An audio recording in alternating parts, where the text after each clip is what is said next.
આગળ સમાચારોમાં વાત કરીશું પંચમહાલની તો પંચમહાલમાં નવનિર્મિત શાળાના ઓરડાઓનું લોકાર્પણ કરાયું છે। ₹4 કરોડ 15 લાખના ખર્ચે ઓરડાઓનું નિર્માણ કરવામાં આવ્યું છે। શાળાના 30 જેટલા ઓરડાઓનું લોકાર્પણ કરાયું। ધારાસભ્ય જેઠાભાઈ ભરવાડના હસ્તે લોકાર્પણ કરાયું છે। ઓરડાઓ અદ્યતન સુવિધાઓથી સજ્જ છે। શિક્ષણ મહત્વનું છે કે જિલ્લા શિક્ષણાધિકારી તાલુકા શિક્ષણાધિકારી પણ ખાસ ઉપસ્થિત રહ્યા હતા। ગુજરાત વિધાનસભાના ઉપાધ્યક્ષ પણ હાજર રહ્યા હતા।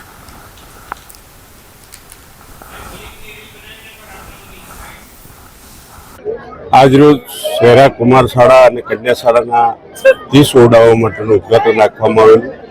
આ ઓરડાઓ લગભગ કેટલા વર્ષોથી 125 વર્ષ કે એની આસપાસના વર્ષો દરમિયાન બનાવવામાં આવેલા। વરસાદ આવે ત્યારે પાણી પણ ખૂબ મોટા પ્રમાણમાં પડતું હતું। બાળકોને બેસવા માટેની ખૂબ તકલીફ હતી। એના માટે ભૂપેન્દ્રભાઈની સરકારે 4 કરોડ ને 15 લાખ રૂપિયા જેવી ગ્રાન્ટ ફાળવીને 30 ઓરડાઓનું આજે બાળકો માટે ઉદ્ઘાટન કરવામાં આવેલું છે, લોકાર્પણ કરવામાં આવેલું છે। શહેરા તાલુકામાં પણ દરેક સ્કૂલમાં જે ઓરડાઓ બાકી છે એ ઓરડાઓનો 384 અને બીજા 64 એવા ઓરડાઓ મંજૂર કરવામાં આવેલા છે। એની ટેન્ડર પ્રક્રિયા ચાલુ છે। આજે શહેરા તાલુકાની અંદર 13 કન્યા શાળા અને બીજા 17 કુમાર શાળાના કરીને 30 ઓરડાઓ છે એના લોકાર્પણ કાર્યક્રમ છે એ વિધિવત રીતે ખૂબ સરસ રીતે સંપન્ન થયું। આ સિવાય તાલુકાની અંદર બાકી જે ઓરડાઓ છે એના પણ 6 ટેન્ડર ભરાઈ ગયા છે અને એના પણ વર્ક ઓર્ડર ટૂંક સમયમાં આવી જશે। હમણાં 4મી તારીખ સુધી રીટેન્ડરિંગની પણ જાહેરાત પૂર્ણ થઈ છે, એટલે એમાં પણ આશા છે કે બાકીના જે ઓરડાઓ છે એ પણ એની અંદર મંજૂર થશે।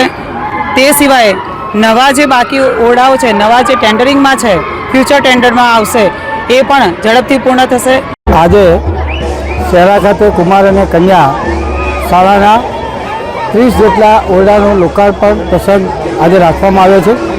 સમગ્ર પંચમહાલ જિલ્લાની અંદર 1700 જેટલા ઓરડાની ઘટ છે અને એના માટે ડિસ્મેન્ટલની જે પ્રક્રિયા છે એ પણ કરી દેવામાં આવી છે અને સરકારમાં પણ આ બાબતે એની ટેન્ડરિંગ પ્રક્રિયામાં મૂકેલા છે અને સરકારમાં રજૂઆત પણ કરેલી છે।